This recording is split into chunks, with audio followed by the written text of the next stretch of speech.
সবাইকে অভিনন্দন জানাই। এতদিন ধরে কষ্ট করে আপনার লাইনে দাঁড়িয়ে টাকা তুলছেন। লাইনে দাঁড়িয়ে টাকা তোলার কষ্ট যে কি আমিও জানি। আমি নিজেও লাইনে দাঁড়িয়ে টাকা তুলেছি। অভিনন্দন জানাই তাদের যারা এই লাইনে দাঁড়ানো মানুষগুলোকে পরিষেবা দিচ্ছেন। তৃণমূলের বন্ধুরা জল বাতাসা খাওয়াচ্ছেন, আমি তাদের অভিনন্দন জানাই। আমার ভারতীয় জনতা পার্টির বিভিন্ন কর্মী গোটা ভারতবর্ষ জুড়ে যেভাবে এই লাইনে দাঁড়ানো মানুষদের পরিষেবা দিচ্ছেন তাদের অভিনন্দন জানাই। তার থেকে বেশি অভিনন্দন জানাই আপনাদের যারা এত কষ্টকে সহ্য করেও নরেন্দ্র মোদীর এই মহা কর্মযজ্ঞে নিজেরা সামিল হয়েছেন। আজকে আপনারা জেনেছেন মমতা ব্যানার্জি 3 দিন চরম সময়সীমা দিয়েছেন ভারতবর্ষের প্রধানমন্ত্রীকে।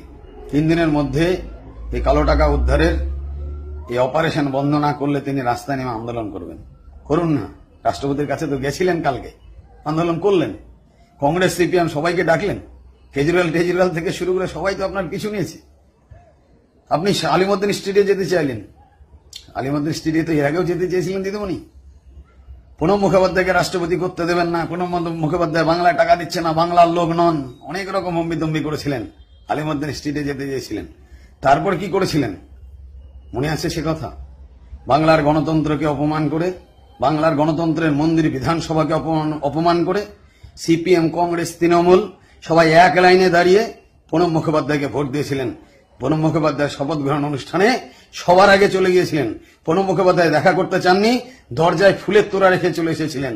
আজকে সেই প্রণব মুখোপাধ্যায়ের কাছে আপনি গেলেন যে প্রণব মুখোপাধ্যায় নরেন্দ্র মোদীর এই বলিষ্ঠ সিদ্ধান্তকে সর্বপ্রথম অভিনন্দন জানিয়েছেন রাষ্ট্রপতি হিসাবে। কারণ রাষ্ট্রপতি হওয়ার আগে প্রণব মুখোপাধ্যায়ও ভারতবর্ষের অর্থমন্ত্রী ছিলেন। তিনি বুঝতে পেরেছেন যে তিনি অর্থমন্ত্রী হিসাবে যেটা করতে পারেননি, নরেন্দ্র মোদী প্রধানমন্ত্রী হয়ে সেই বলিষ্ঠ পদক্ষেপ গ্রহণ করেছেন। যান, রাষ্ট্রপতি সর্বোচ্চ আমাদের সম্মানের জায়গা, সর্বোচ্চ পদ, তার কাছে আপনি যাবেন। এটাই গণতন্ত্র। বিরোধীরা অবশ্যই তাদের অবজেকশন জানাবেন, মানুষের কষ্টকে রাষ্ট্রপ্রধানের কাছে তুলে ধরবেন, এতে কারো কোনো দ্বিমত নেই। কিন্তু আপনি হুমকি দিচ্ছেন কেন? কাকে হুমকি দিচ্ছেন? কিসের জন্য হুমকি দিচ্ছেন? মানুষের কষ্ট হচ্ছে বলে? আপনি জানেন না মানুষের কষ্ট সারদাতে হয়েছিল? আপনি জানেন না কোটি কোটি বেকারের কষ্ট হয়েছে? আপনার প্রাইমারি স্কুলের চাকরি নেবার জন্য 10 লক্ষ টাকা করে দিয়েছেন, তারা সবাই আপনার দলের। আপনি জানেন না সিভিকের বেকার যুবকদের কত কষ্ট হয়েছে? তারা সবাই আপনার দলের। তাদের দলের, আপনার দলের কর্মীরা আপনার দলের নেতাদেরকে ঘুষ দিয়ে আপনার কাছে চাকরি নিতে চেয়েছিল। তারা আজকে কেউ চাকরি পায়নি, তাদের জন্য কষ্ট হয়নি? সারদার কোটি কোটি মানুষ, সারদা থেকে রোজ ভ্যালি থেকে টাওয়ার, অসংখ্য চিট ফান্ডে কোটি কোটি মানুষ যখন বিতাড়িত হলো, মানুষ যখন সর্বশান্ত হলো, তখন আপনি কি বলেছিলেন মনে আছে? আপনি বলেছিলেন যা গেছে তো গেছেই। আজকে মোদী তো সেটা বলেনি, যা গেছে তো গেছেই। মোদী বলেছেন যার যার টাকা তার সুরক্ষিত আছে। একটু সময় দিন। যারা সরকারকে ফাঁকি দিয়ে, যারা আইনকে ফাঁকি দিয়ে কালো টাকা জমা করেছে, তাদের বিরুদ্ধে এত বড় অপারেশন করতে গেলে একটু কষ্ট আমাদের সবাইকে করতে হবে। তিনি ক্ষমা চেয়ে সবার কাছে সময় প্রার্থনা করেছেন। আজকে একটা অপারেশন করতে গেলে কষ্ট একটু সহ্য করতেই হবে। আমার এবং আমাদের সবার ইঞ্জেকশন অত্যন্ত ভয়, কিন্তু যখন জ্বর হয়, যখন আমরা অসুস্থ হই, আমরা নিজের জীবন বাঁচাতে কি ইঞ্জেকশন নিই না? আজকে যে বাচ্চাটাকে আমরা সবচেয়ে বেশি ভালোবাসি, আমরা নিজে কষ্ট পেলেও বাচ্চার গায়ে একটা ফুলের আঁচল লাগতে দিতে চাই না। সেই বাচ্চাটাকেও তো আমরা কষ্ট পাবে জেনেও হাসপাতালে, নার্সিংহোমে অথবা হেলথ সেন্টারে নিয়ে যাই টিকা দেবার জন্য, ভ্যাকসিন দেবার জন্য। আমরা জানি কষ্ট পাবে, কাঁদবে, ইঞ্জেকশনের ব্যথা পাবে, হাতটা ফুলে যাবে, একটু জ্বরও আসবে, তারপরেও নিয়ে যাই। কেন করি? একটা বাচ্চাটার ভবিষ্যৎটাকে সুনিশ্চিত করবার জন্য। আজকে আপনি সব জানেন, সব বোঝেন, কিন্তু আজকে কেন আপনি এত উন্মাদ হয়েছেন? মানুষ কি কিছু বুঝতে পারছে না? নিশ্চয়ই বুঝতে পারছে। আজকে আপনার আঘাতটা কোথায়? সারদার কোটি কোটি টাকা, প্রাইমারি টেটের কোটি কোটি টাকা, সিভিক থেকে শুরু করে সমস্ত জায়গায় তোলাবাজির টাকা। এ টাকা নিয়ে বড়লোক কোটিপতিদের যতটা জ্বালা, তার থেকে বড় জ্বালা আপনার। কারণ আপনি এতদিন পর্যন্ত লড়াই করেছেন গরিব মানুষের হয়ে। আজকে আপনি পুঁজিপতিদের পুঁজি বাঁচাতে চাইছেন।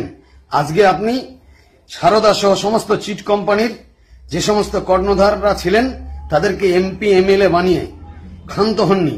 তাদের টাকা এবং আপনার পার্টির কালো টাকা বাঁচাবার জন্য আজকে আপনি উন্মাদের মতো গোটা ভারতবর্ষ নেচে বেড়াচ্ছেন, নাচুন, আপত্তি নেই। মোদী খোলা ময়দান দিয়ে দিয়েছেন, কিন্তু মাথায় রাখবেন এই করতে গিয়ে আপনি মানুষের কাছ থেকে বিচ্ছিন্ন হয়ে যাচ্ছেন। আমি শুধু অনুরোধ করব সাধারণ মানুষের কাছে, পরিস্থিতি স্বাভাবিক হচ্ছে, যেভাবে যুদ্ধকালীন পরিস্থিতিতে কাজ হচ্ছে, আগামী কয়েকদিনের মধ্যেই, সম্ভবত সামনের সপ্তাহের মধ্যেই সমস্ত পরিস্থিতি স্বাভাবিক হয়ে আসবে। এই কৃষক ভাইরা যারা এখন ফসল লাগাবেন তাদের একটু কষ্ট হচ্ছে, যাদের বাড়িতে বিয়ে হচ্ছে তাদেরও কষ্ট হচ্ছে, আপনারা জানেন। তাদের জন্য 24,000 আর 5 লাখ টাকার ব্যবস্থা করেছেন। আমি অনুরোধ করব এই সমস্ত নেতাদের কাছ থেকে সাবধান থাকবেন। এরা যেভাবে মানুষকে বিভ্রান্ত করছে তার বিরুদ্ধে মানুষকে একটু ধৈর্য ধরতে বলুন। সাধারণ মানুষ কষ্ট করছেন, কিন্তু পাশাপাশি বলছেন না, অত্যন্ত বলিষ্ঠ পদক্ষেপ। মানুষের একটা আঙুল কেটে গেলেও সেটা সারতে সময় লাগে, এটুকু কষ্ট আমাদের কাছে তেমন কষ্টের নয়। আজকে তা না হতো গোটা ভারতবর্ষ জুড়ে বিদ্রোহ তৈরি হতো। সবাই কিন্তু সামিল হয়েছেন। তাই আমি অনুরোধ করব এই বিভ্রান্তি ছড়াবেন না এবং নরেন্দ্র মোদীর সাথে আরেকটু সহযোগিতা করুন। দেশের স্বার্থে, দেশের এই অপারেশনের স্বার্থে এটুকু করা প্রয়োজন আছে। আরেকটা কথা আমি অনুরোধ করব, যে সমস্ত বিড়ির ফ্যাক্টরির মালিক, ইটভাটার মালিক, নার্সিংহোমের মালিক অথবা বিভিন্ন কর্পোরেট জগতের মালিক তাদের স্টাফের অ্যাকাউন্টে টাকা ঢোকাচ্ছেন, তারা কিন্তু সাবধান। যে সমস্ত স্টাফ মালিকের টাকা ঢুকিয়ে নিজের অ্যাকাউন্টে সাদা করছেন, তাদের উদ্দেশ্যে আমার বলার, যদি কোনো কারণে ধরা পড়ে যান তাহলে কিন্তু আপনাকেই জেল খাটতে হবে। টাকাটা জমা দিলে সমস্যা শেষ নয়, এরপরে অ্যাকাউন্টগুলো অডিট হবে। যাদের অস্বাভাবিক লেনদেন আছে তাদের বিরুদ্ধে কিন্তু ব্যবস্থা হবে। যদি সে ব্যবস্থার আইনের প্যাচে আপনি ফেসে যান, শাস্তি কিন্তু আপনাকে ভোগ করতে হবে। আজকে আপনার মালিক বাঁচার তাগিদে আপনাকে ব্যবহার করছে, এখান থেকে সাবধান হবেন। এরপরেও যে সমস্ত কর্মী এবং শ্রমিক ভাই বোনেরা মালিকের টাকা অ্যাকাউন্টে ঢুকিয়েছেন, তাদের কাছে অনুরোধ, যদি টাকা ঢুকিয়ে থাকেন 1 টাকা মালিককে ফেরত দেবেন না, কারণ এটা আপনার টাকা, আমার টাকা। এরা অসৎ উপায়ে সরকারকে ধোকা দিয়ে আপনার আমার রক্ত চুষে সেই টাকার পাহাড় তৈরি করেছিল। তাই আজকে কোটি কোটি টাকার বস্তা ডাস্টবিন, ড্রেন, গঙ্গার জলে বিভিন্ন জায়গায় ভেসে পড়ছে। এটা সবে শুরু, কয়েকটা দিন যেতে দিন, এখন অনেক দিন বাকি। আরো কত বস্তা, কত লরি বেরোবে, দেখলে অবাক হয়ে যাবেন। তাই অনুরোধ, একটু ধৈর্য ধরুন। পরিস্থিতি স্বাভাবিক হচ্ছে। মমতা ব্যানার্জির এই চ্যালেঞ্জের বিরুদ্ধে সমস্ত মানুষকে, যারা শুভবুদ্ধি সম্পন্ন মানুষ, যাদের বিবেক আছে, যারা সচেতন নাগরিক, তাদেরকে রুখে দাঁড়াতে হবে। এটুকুই বলে সবাইকে আবার আন্তরিক অভিনন্দন জানিয়ে শেষ করছি। সাথে সাথে আগের ভিডিওটা আপনারা যেভাবে আমার দেখেছেন এবং শেয়ার করেছেন, তাতে আমি অত্যন্ত কৃতজ্ঞ এবং ধন্য। এটাও যদি ভালো লাগে এই ভিডিওটাকে আপনারা সেভাবে শেয়ার করবেন এবং দেখবেন। এই আশা রেখে সবাইকে নমস্কার, অভিনন্দন জানিয়ে শেষ করলাম। ভালো থাকবেন।